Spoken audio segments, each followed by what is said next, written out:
Une des missions de la Fabrique de l'Industrie est de créer des ponts entre le monde de l'éducation et celui des industriels.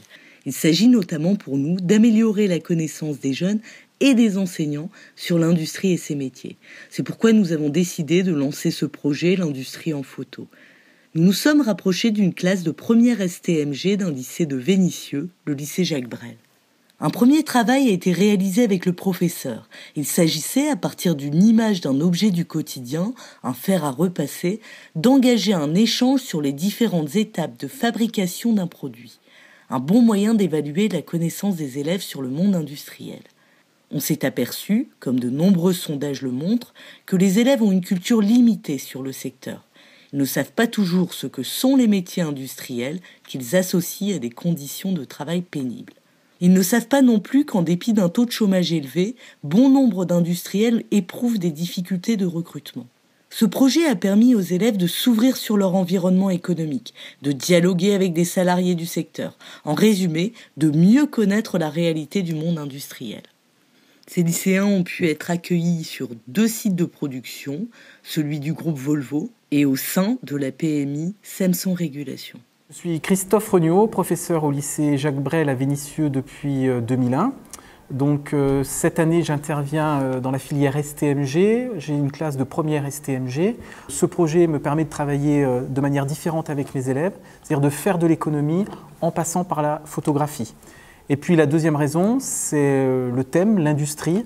L'industrie est méconnue de mes élèves et en fait, ce que je souhaite, c'est leur faire découvrir ce secteur-là et leur faire comprendre qu'on peut exercer un métier tertiaire dans l'industrie et qu'aujourd'hui, s'ils choisissent une poursuite d'études, eh bien après le bac STMG, on ne va pas forcément vendre des produits dans un magasin de vêtements, par exemple, mais qu'on peut également faire du marketing dans l'industrie.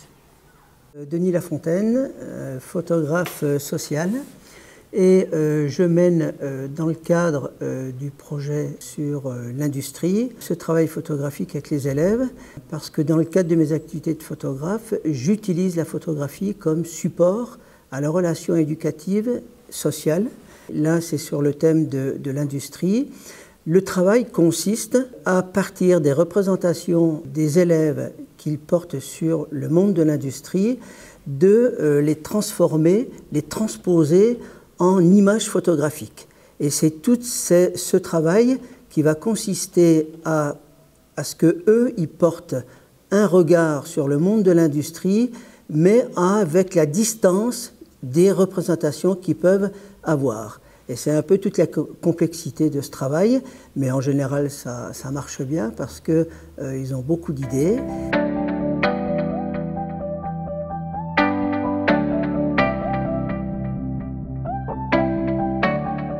Le projet m'a éclairci ma vision sur l'industrie. Parce qu'avant, j'avais une vision floue, vague, je ne savais pas vraiment ce que c'était.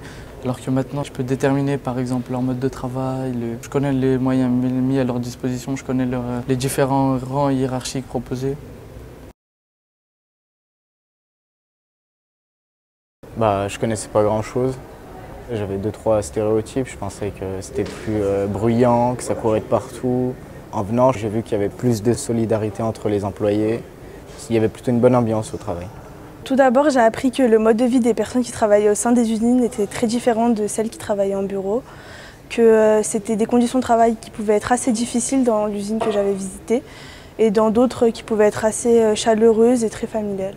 Je pensais que c'était du travail à la chaîne, mais j'ai vu que non, parce que le salarié il était bien aidé, parce qu'il y avait beaucoup de moyens mis à sa disposition, comme par exemple leur matériel qui était disposé en fait à proximité via des élastiques, donc ça fatiguait moins le salarié.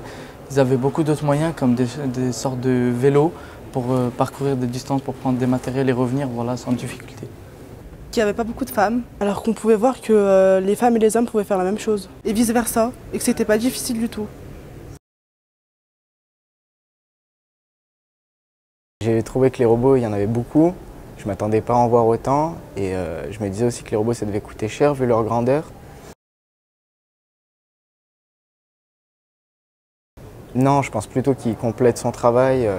Le robot ne peut pas tout faire, surtout sur ce qui est les détails, tout ça.